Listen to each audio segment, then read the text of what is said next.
نحمده ونصلي ونسلم على رسوله الكريم أما بعد فأعوذ بالله من الشيطان الرجيم بسم الله الرحمن الرحيم إن الله وملائكته يصلون على النبي يا أيها الذين آمنوا صلوا عليه وسلموا تسليما اللهم صل على سيدنا ومولانا محمد وعلى آل سيدنا ومولانا محمد وأصحاب سيدنا ومولانا محمد وبارك وسلم صلاة وسلام عليك يا سيدي يا حبيب الله وعلى آلك وأصحابك يا سيدي يا حبيب الله. We're currently in chapter regarding Salatul Taraweeh. We started this, we had a look at first few narrations, and we established that this is Taraweeh is Sunnah Muakkada, and that the regular Jamaat or congregation of Taraweeh was established by Sayyidina Umar bin Khattab radiallahu ta'ala. So I'm just going to continue with where we left off. So continuing with narrations regarding Salat Taraweeh, Sayyidina Abu Zar Ghifari radiallahu ta'ala, he narrates, he says that Sumna ma'a Rasulillahi sallallahu alayhi wasallam, we fasted with the Prophet sallallahu alayhi wasallam, falam yusalli bina hatta, he says that the Prophet sallallahu alayhi wasallam didn't pray with us, in other words, didn't lead us in prayer, didn't lead the Jamaat until there were 7 fasts remaining. So basically towards the end of the month. فَقَامَ بِنَا حَتَّى ذَهَبَ ثُلُثُ اللَّيْلِ, and he stood with us, or he led us in prayer once 1/3 of the night. He 1/3 of the night had elapsed, he stood with us and prayed, and then the Prophet sallallahu alaihi wasallam the following day he didn't lead the prayer the following day, and then the day after that the Prophet sallallahu alaihi wasallam prayed until half the night. And so we asked, we said, Ya Rasulullah sallallahu alayhi wa sallam,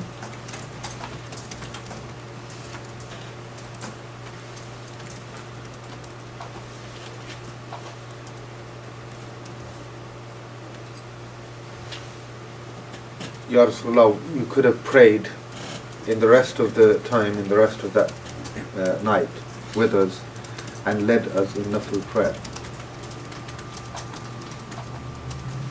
The Prophet ﷺ responded to them, and he said, إِنَّهُ مَنْ قَامَ مَعَ الْإِمَامِ, whoever prays and stands during the night, prays nafil with the Imam, and then he turns and goes away, goes home, كُتِبَ لَهُ قِيَامُ لَيْلَةٍ, the reward of a whole night's worship is recorded for him. And so he says that then the Prophet ﷺ did not again pray with us until there were only 3 days remaining of Ramadan, and then he prayed on that night, and then the Prophet ﷺ invited his family as well, and they also joined the congregation, and the Prophet ﷺ prayed with us.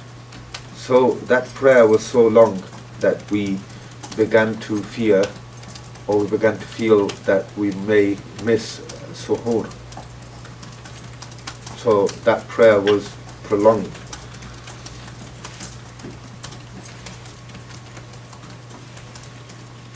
So it shows you there, the purpose of that narration is to show you that the Prophet ﷺ did lead Taraweeh Jamaat.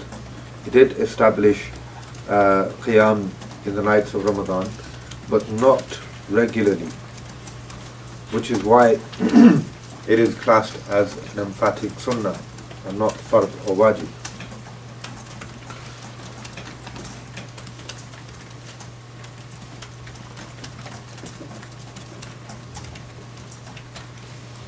The next, and that particular narration, that's narrated by Imam Tirmidhi in his Sunnah. Abd al-Rahman bin Abd al-Qari, he narrates, he says, خرجت مع عمر بن الخطاب رضي الله تعالى. I left one day, one night during Ramadan with Sayyidina Umar bin Khattab رضي الله تعالى إلى المسجد. I went to the masjid with him. And he says that the people were there in the masjid, and some people were praying individually, so just praying on their own, and there were others who were praying in small groups where they had one imam leading a few people. And so Sayyidina Umar radiallahu ta'ala, he observed this, and he said that I think if these people were gathered behind one qari, one reciter, this would be much better. And so he made the intention of gathering them behind Ubay bin Ka'b radiyallahu ta'ala. And so the same person, he says, ثُمَّ خَرَجْتُ مَعَهُ لَيْلَةً أُخْرَى. Then on another night I accompanied Sayyidina Umar bin Khattab radiyallahu ta'ala, and وَالنَّاسُ يُصَلُّونَ بِصَلَاةِ قَارِئِهِمْ. He says that the following night or another night I accompanied Sayyidina Umar radiyallahu ta'ala, and people were all praying behind one imam. So initially when he went, there were people praying individually, there were small groups praying with their own individual imam, and then this is something that came into Sayyidina Umar radiallahu anhu's mind, that rather than everybody praying individually or in small groups, it would be better if they prayed behind one imam. And when Sayyidina Umar radiallahu anhu, the following, or on another night when he went and they were all praying behind one imam, قال عمر نعم البدعة هذه. Said, what a good innovation this is. So this was something that was set up by Sayyidina Umar radiallahu ta'ala.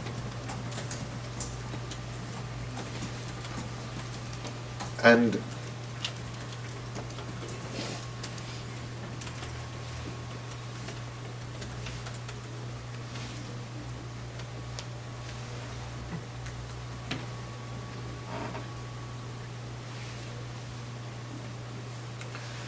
the sunnah for Taraweeh, Imam Saghaji, he tells us, فَالسُنَّةُ إِقَامَتُهَا بِجَمَاعَةٍ. Sunnah is to establish Taraweeh with Jamaat. It's sunnah. But لكن على سبيل الكفاية. He says it is sunnah, that Taraweeh Jamaat is sunnah, but it's sunnah kifaya. Yes. I think in the last lecture you gave the same hadith and you said that it was an innovation, and then the hadith finishes off as it is a good innovation. So how does that? That previous narration, that was something that was mentioned by Sayyidina Imam Abu Hanifa rahimahullah ta'ala. Right? Someone asked Imam Abu Hanifa about Taraweeh, and he mentioned that it's sunnah muakkada, and that this was something that Sayyidina Umar radiallahu ta'ala did not make up, fabricate from himself, and he wasn't an innovator in doing this.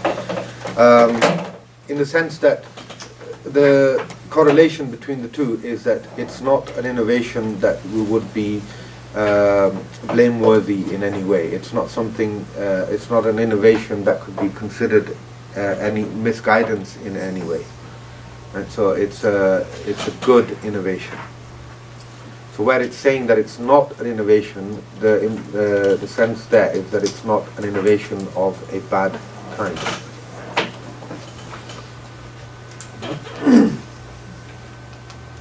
So, do we understand what this term sunnah ala kifaya or ala sabil al-kifaya means? That it's sunnah kifaya. Do we understand the concept of fard kifaya? Salatul janaza, right? Your daily prayers are fardul ain, and that means that they are an obligation individually upon every baligh Muslim.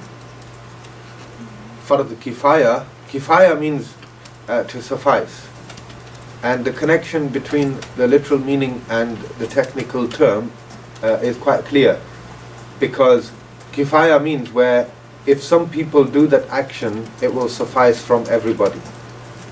So the literal meaning and the technical definition are connected in that way. So Salatul Janaza is fard kifaya.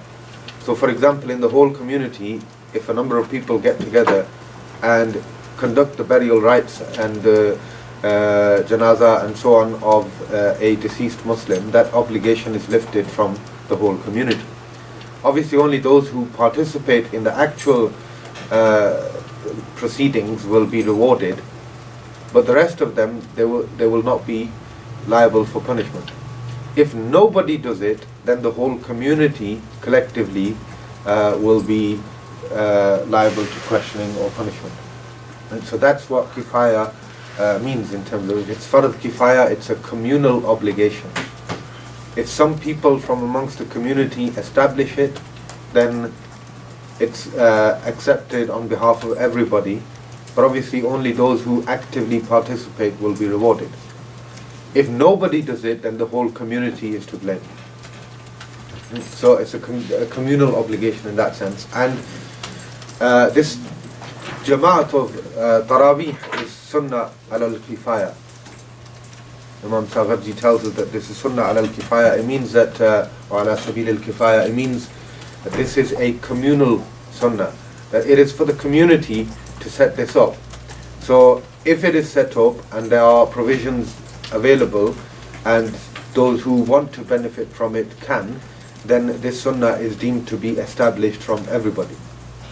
But obviously only those who actually participate in the Jama'ah will get the thawab and reward for being part of the Jama'ah. Those who read at home will lose that reward.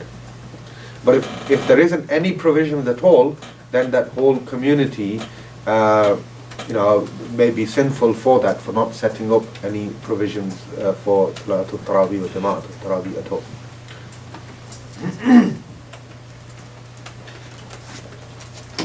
So this is why he's saying, Imam Sagharji says, فَلَوْ تَرَكَهَا أَهْلُ مَسْجِدٍ أَصَاءُوا. If an entire masjid does not establish Salatul Tarawih at all, then they'll all be sinful. They're all wrong. But وَإِن تَخَلَّفَ عَنِ الْجَمَاعَةِ أَفْرَادٌ, if the masjid has and the community has organized Jamaat for Salatul Tarawih, but some people choose to pray at home, then none of them are sinful. Right? So every individual community or locality, or for example the community associated with a particular masjid, as a community it's up to them to set it up.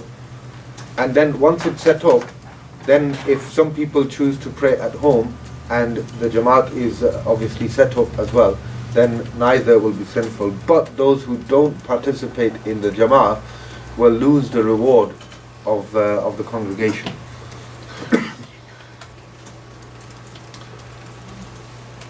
Any questions about that? Yes? That's a separate question aside. I mean, in terms of the best salah for a woman, according to teachings of the ahadith, is that which is prayed at home.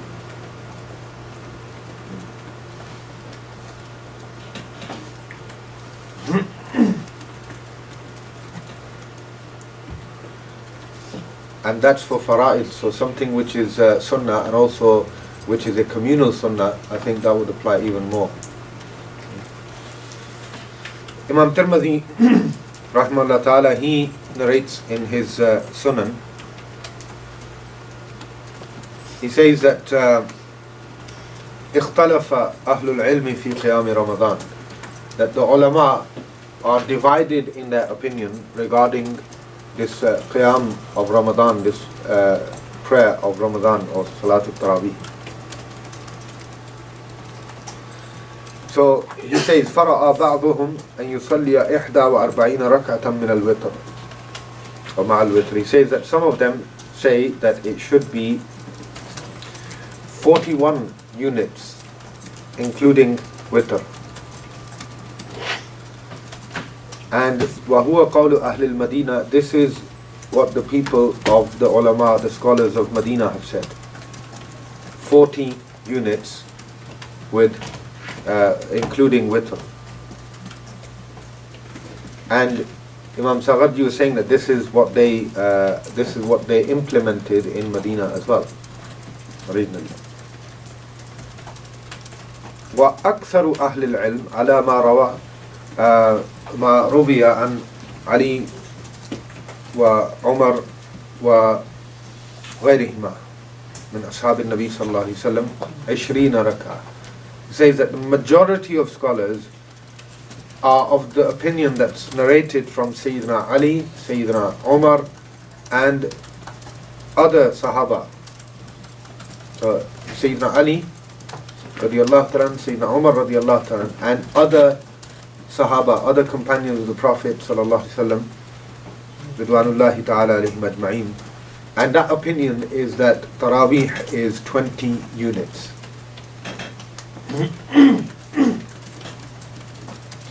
And he says that this is the view of Imam Sufyan al-Thawri, Abdullah ibn Mubarak, Imam Shafi'i, and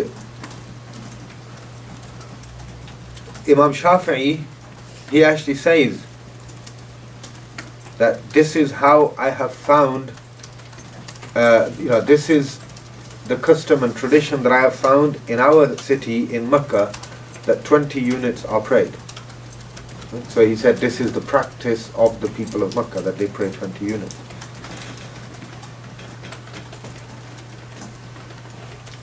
And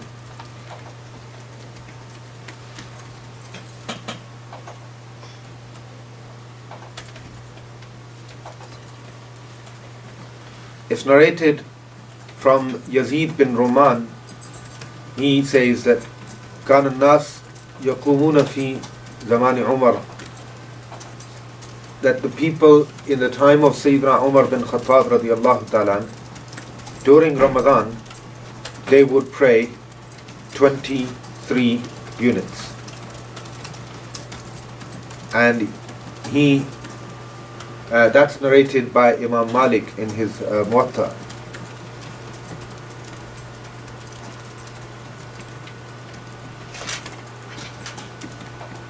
It's narrated from Sayyidina Sa'ib bin Yazid radiyallahu ta'ala. He narrates that كانوا يقومون على عهد عمر, that during the time of Sayyidina Umar radiyallahu ta'ala, they would establish Nafil prayer during the night of Ramadan, 20 units. And within those 20 units, he actually says that they used to recite those surahs which are referred to as al-mi'un. Now, mi'a in Arabic means 100. In terms of division of surahs, one category that surahs are divided up to, you have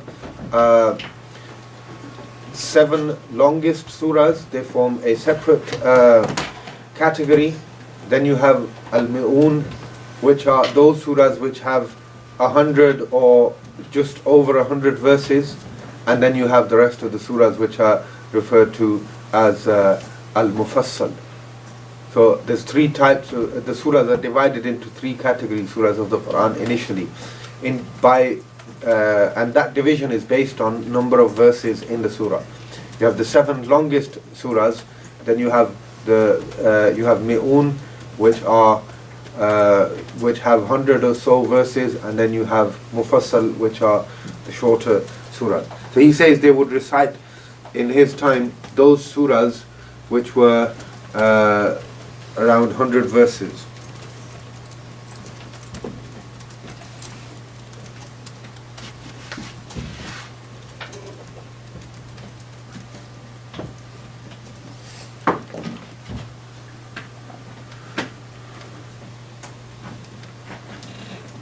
It's narrated, and that hadith is narrated by Imam Bayhaqi in his Sunan.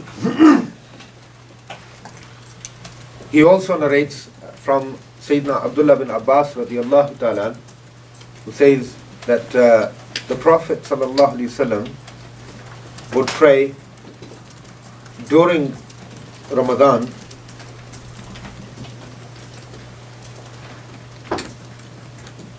without jama'ah, without congregation, 20 units and witr.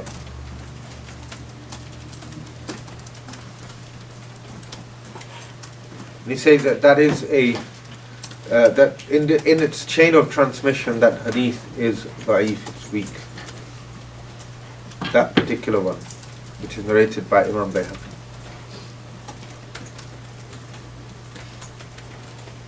It's also narrated that Suwaid bin Ghafala during Ramadan would lead the Jama'ah and 5 tarwihas. Now, tarwiha, I explained to you, was a set of 4 units. It's known as a tarwiha. So that makes 20 units. 5 tarwihas, which are 20 units. It's narrated that Sayyidina Ali al-Murtada radiyallahu ta'ala, he instructed someone to lead the people and to pray 5 tarwihas, again 20 units. All of these narrations are all narrated by Imam Bayhaqi in his Sunan. There's another narration. Abu Abdurrahman as-Sulami narrates from Sayyidina Ali radiyallahu ta'ala that Sayyidina Ali radiyallahu ta'ala called all the reciters, all the qurra, the qaris in Ramadan, and he ordered one of them to lead the people in Jama'ah in prayer, 20 units.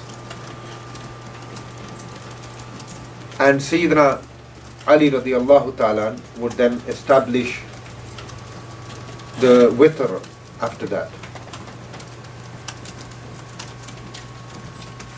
And so Sayyidina Ali radiallahu ta'ala would lead the witr prayer himself.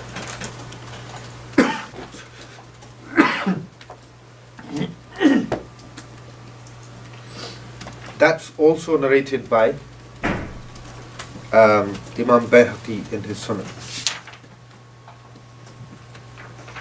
So this is establishing all the evidence on 20 units. And it's really important to understand this. And especially what I mentioned before, what Imam Saghardi narrates in terms of the madhab of, so far, there's not a single narration that's been mentioned of less than 20. And the purpose is not to establish, just establish our own madhab here. You know, this, alhamdulillah, this has been done in all fairness. And if there was a narration of less, it would be mentioned, as it is with other issues. And then we would give priority on whatever basis to the narration that we're founding our madhab on. But so far you see that there are narrations of more than 20, but not a single narration of less than 20.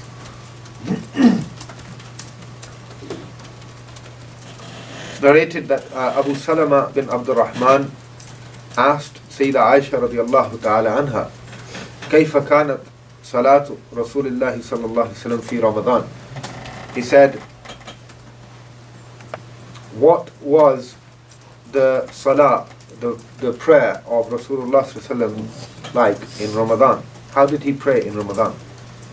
And Sayyida Aisha radiallahu anha, she responded, she said, مَا كَانَ يَزِيدُ فِي رَمَضَانَ وَلَا فِي غَيْرِهِ عَلَى إِحْدَى عَشَرَ رَكَعَةٍ.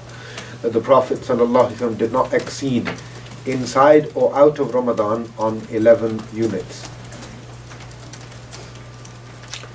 He would pray 4 units. فَلَا تَسْأَلْ عَنْ حُسْنِهِنَّ وَطُولِهِنَّ. Don't ask about the beauty and the length of those 4 units. This is something that we've covered previously in Tahajjud as well. The Tahajjud prayer. This is that same hadith. Then he would pray another 4. Don't ask about their beauty and length. And then he would pray 3. So that whole hadith. And I've mentioned to you that particular hadith, it's clear from the wording of the hadith itself that inside or outside of Ramadan, whether in or outside of Ramadan, the Prophet ﷺ did not exceed over 11 units.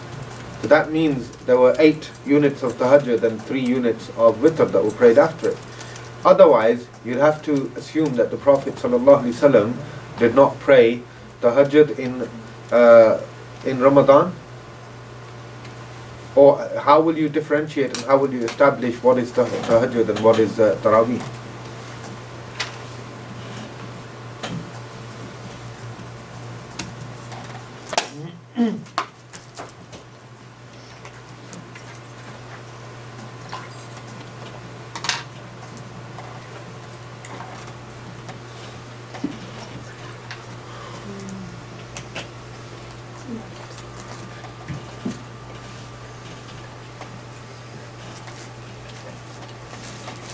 The next section that Imam Saghaji, the next subchapter in this section that he mentions is it better to pray Taraweeh with Jama'ah, with congregation, or to pray on your own? And so he raises that question. Should you pray, or is it better to pray Taraweeh individually or to pray with congregation? And so he tells us that Abdullah bin Mubarak, Imam Ahmad bin Hanbal, and Imam Ishaq bin Rahway, rahimahumullah ta'ala, all of these Imams, they said, As-salatu ma'al imam fi shahri Ramadan, that you should be praying behind the Imam during the month of Ramadan. In other words, Taraweeh should be prayed behind an Imam. And this is based upon a narration that is narrated by Tha'laba bin Abi Malik. He says that the Prophet sallallahu alaihi wasallam kharaja Rasulullah sallallahu alaihi wasallam ذات ليلة في Ramadan. One night during Ramadan, the Prophet sallallahu alaihi wasallam he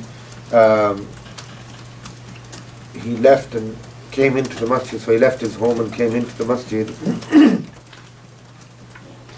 فَرَأَى نَاسًا فِي نَاحِيَةِ الْمَسْجِدِ يُصَلُّونَ. The Prophet ﷺ, he came into the masjid at night during Ramadan one night, and he saw some people in one corner of the masjid praying. And so the Prophet ﷺ asked, he said, مَا يَصْنَعُ هَؤُلَاء. What are these people doing? Why are they in the corner of the masjid? What are they praying? What are they doing? And so it was the narrator or somebody then responded, he answered the Prophet ﷺ's question. And someone said, he said, Ya Rasulullah ﷺ, these are people who aren't able to recite the Quran. They don't, perhaps in other words, that they haven't memorized a large portion of the Quran. So they don't know a lot of the Quran from memories. They can't recite the Quran. And so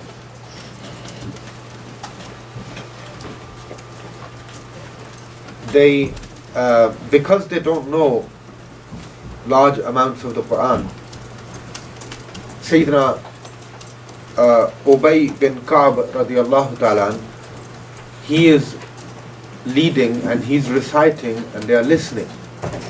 Right? So because they can't recite themselves, then they are listening to him recite. And the Prophet ﷺ was very happy with this. He really commended this. He said they have done well and they are correct. And that was the response of the Prophet ﷺ. And the Prophet ﷺ did not see any issue with this. And as you know, there's different types of sunnah. One is fi'li, which is the Prophet ﷺ's own actions. You have qawli, which is the Prophet ﷺ's statements. And then you have taqriri, which is the Prophet ﷺ's approval, is also sunnah. But it's not just a silent approval here. This is actually verbal approval from the Prophet ﷺ, saying that what they've done something good here. And the Prophet ﷺ was pleased with it. And that's narrated by Imam Bayhaqi in his Sunnah. So these Aimma, according to them, Jama'ah, congregation, is afdal, it's better, based on that hadith of the Prophet ﷺ.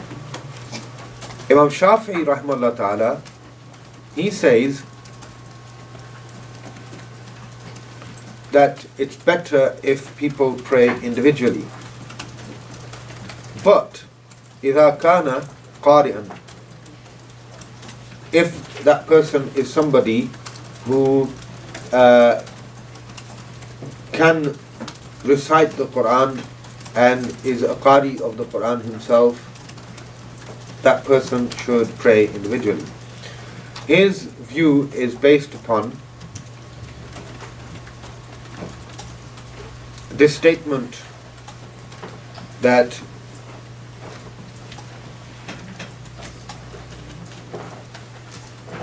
the Prophet ﷺ said that I have seen your actions, I have recognized your actions. And so, O people, pray in your homes, because it is better to pray any other prayer aside from the fard prayer at home. So the Prophet said, فَصَلُّوا أَيُّهَا النَّاسِ فِي بُيُوتِكُمْ, O people, pray in your homes. فَإِنَّ أَفْضَلَ صَلَاةِ الْمَرْءِ فِي بَيْتِهِ إِلَّا الْمَكْتُوبَةِ, that the best prayer of a person is in his home except for the fard prayer. So in other words, all your sunnahs and everything else, pray them at home. So Imam Shafi'i's view is based upon that general statement, that general hadith, that you should pray all sunnah and nawafil, etc. at home. One of the reasons behind that, in case you're wondering, one of the hikmahs and wisdoms behind that is because this ailment of riyā, of doing things for show, this is the most difficult and most challenging inner vice and ailment that anyone will deal with. And that's what the ulama and the Sufiya say. That you may overcome all other hurdles and challenges, but this is extremely difficult to overcome. And so do things to help that. This is why, for example, anything that isn't an obligation, it's actually considered better. Any type of worship that isn't an obligation, it's considered better to do that secretly. So even, for example, when it comes to charity, your zakat, if it's known, it's better if it's known to people that you're paying zakat, because it's an obligation, so that you save yourself and protect yourself from any kind of accusations. But any other nafal and optional charity, it's better to give it secretly so that nobody else knows. Why? Because if nobody else knows, then the risk of this ri'a and doing something for show coming into your action and your intention is very little. It decreases considerably. Same way, if you're praying alone at home with nobody watching, if it's just you alone, then you can't really do it to show somebody, can you? So that's the concept behind that. So that's a general statement. And that's what Imam Shafi'i, rahimahullah ta'ala, he upholds that here.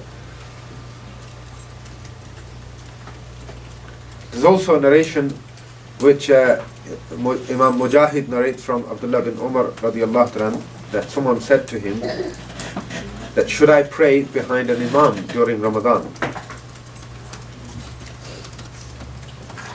Should I pray behind an imam during Ramadan?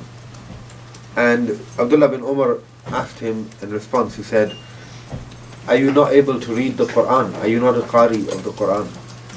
And he said, Naam. He said, yes, I am. So he said, are you going to then just listen? If you can recite, are you going to suffice on just listening?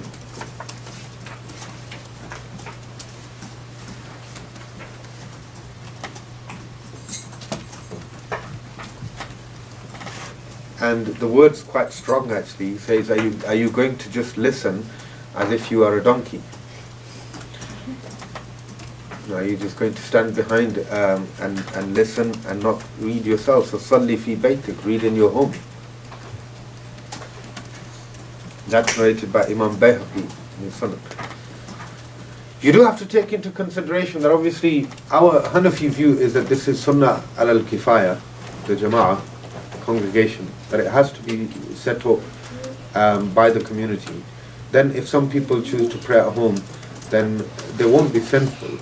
But you also have to remember that this is, look at the times that we live in as well, and how complacent people are and can become with their worships and so on. So that's also something that will factor into it now and something to consider. But also, how many people actually know large portions of the Quran where they would actually, at least if they're praying with Jama'at, they're having an opportunity to listen to the entire Quran or to spend a reasonable amount of time in prayer. At home, the likelihood is most people will probably just be repeating Surah Ikhlas. And so these ahadith, even in this one here, this narration of Abdullah bin Umar, he did ask that question, that can you read? Do you know the Quran? So that's something to consider as well. And so this is why Imam Sawarji actually then he mentions this, he talks about this, that nowadays, because majority of people they don't know large sections of the Quran, or that the likelihood is that their reading will not be perfect and their tajweed and recitation, their qira'ah will not be accurate. So based on this, again, with the permissibility already established in the time of the Prophet ﷺ, remember, with those people praying behind Ubay bin Ka'b radiyallahu ta'ala, this is something that should then be followed up.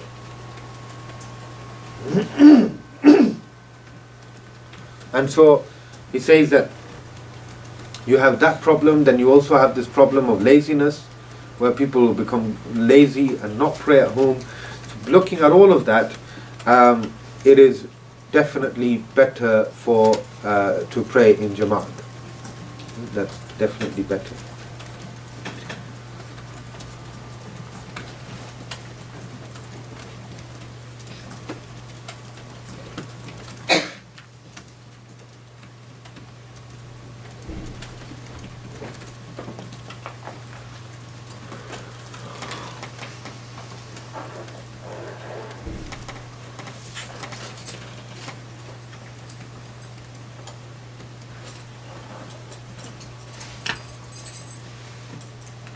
And then Imam Sawarji, he mentions the method of praying Salatul Tarawih. He says that the Imam and those behind him, the congregation both, the Imam and the congregation both should recite Thana And that's at the beginning of every 2 units. So every time they say the opening takbir, they should all recite Sana. And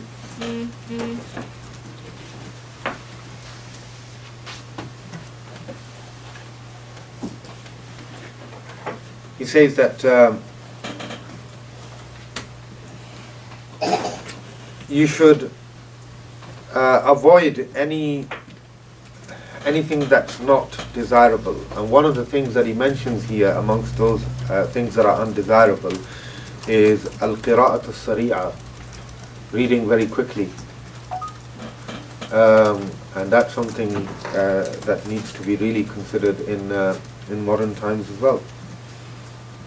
Right? So he says reading quickly and reading in such a way that all the words and the letters are not pronounced accurately and correctly. This should be something that should be avoided at all costs.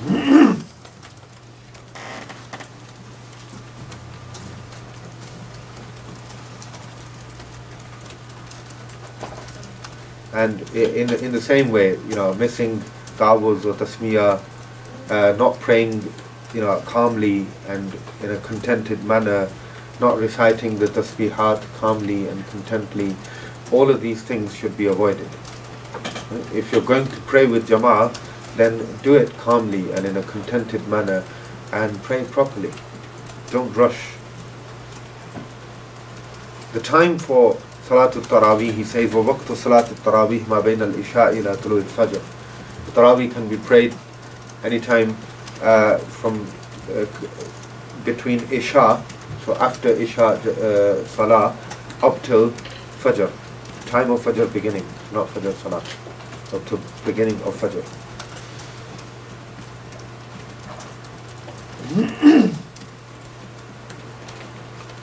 And even if Taraweeh is prayed after Witr, it's still permissible. The normal routine is that you pray your Fard and Sunnah Nafal, then 20 units of Taraweeh, then you pray your Witr with congregation afterwards. He says that even if the Taraweeh is prayed after the Witr, that's permissible. وَيَكْرَهُ أَدَاؤُهَا قَائِدًا مَعَ الْقُدْرَةِ عَلَى الْقِيَامِ لِزِيَادَةِ تَأَكُّدِهَا. He says that it is makruh to pray Salatul Taraweeh sitting down if you have the ability to stand up, because it's so emphatic.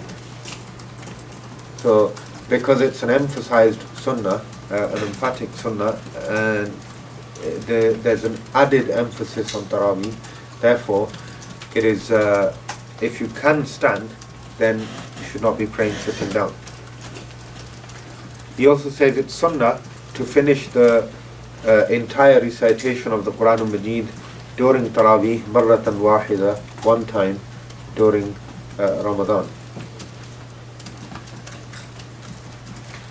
And something very important here, Imam Saghaji, these are his words, not mine. He says, وَلَا يُتْرَكُ الْخَتَمْ فِي رَمَضَانِ لِكَسْلِ الْقَوْمِ. He says that finishing the entire Quran will not be left because of the laziness of the congregation or the laziness of the community.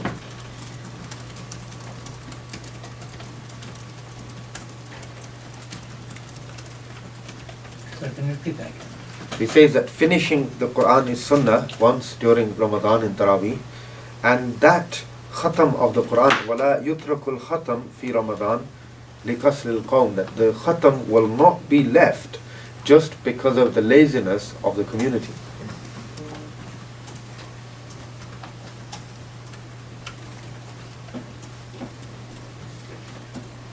He also states that Witr will not be prayed with jama'ah, with congregation, fi ghayri shahri Ramadan, outside of the month of Ramadan. So Witr prayed with congregation, this is only during Ramadan. Why? Because the Sahaba radiallahu ta'ala anhum ajma'in, they didn't do this. لم يفعله الصحابة رضي الله عنهم بجماعة بغير شهر رمضان. The Sahaba didn't do this outside of Ramadan. They didn't pray with Jama'at outside of Ramadan. it is better during Ramadan to pray the witr with congregation. Why? لأن عمر رضي الله عنه, because Sayyidina Umar رضي الله تعالى عنه كان يؤمهم في الفرض والوتر, that Sayyidina Umar رضي الله تعالى عنه, he would lead the congregation in fard and witr. Someone else would lead the tarawih, and Sayyidina Umar رضي الله تعالى would lead the fard and the witr himself.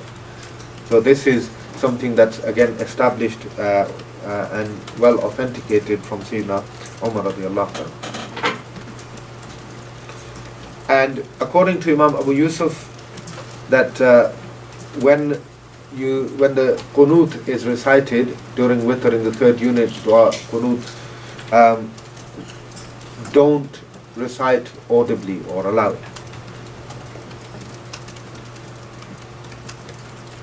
And wal afdalu fihi al ikhfa, and Imam Saghadi says that is the opinion that's considered to be afdal and better. Although Imam Muhammad rahimahullah ta'ala, he says that the Imam should recite the qunut aloud and people behind, the followers, should say Ameen.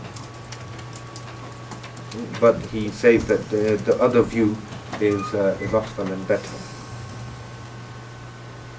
That concludes the discussion on Salatul Taraweeh. Any questions on that particular section? Any issues and questions regarding Taraweeh? Yeah. What's the reason we leave the witr till the end? Is there a reason for that? So read the Taraweeh, read your prayer sunnah and then read your Taraweeh prayer and then leave. Because the general concept of the witr is that you make your prayers, you end your prayers in odd number of units. That's the instruction from the Prophet ﷺ. So, for example, for somebody who prays tahajjud regularly, for them, the recommendation is that you delay your witr until the morning. You pray your tahajjud and then you pray your witr afterwards, because the hadith of the Prophet ﷺ is, the instruction of the Prophet ﷺ is that end your prayer with witr. Witr literally means an odd number. Right? So end your prayer with an odd number of units.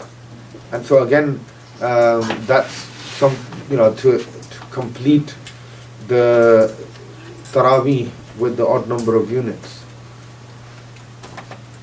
So it's to stick with that command or recommendation of the Prophet ﷺ.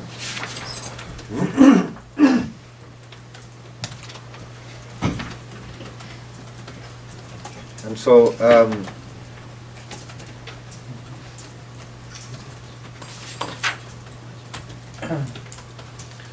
we can stop there. The next section is Salatul Kusuf and Khusuf.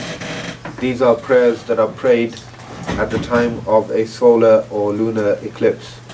And there's a fairly long sort of section on that, a few narrations there. We'll stop there rather than stopping in between. And so we can pick up from there in the next lecture. Any other questions?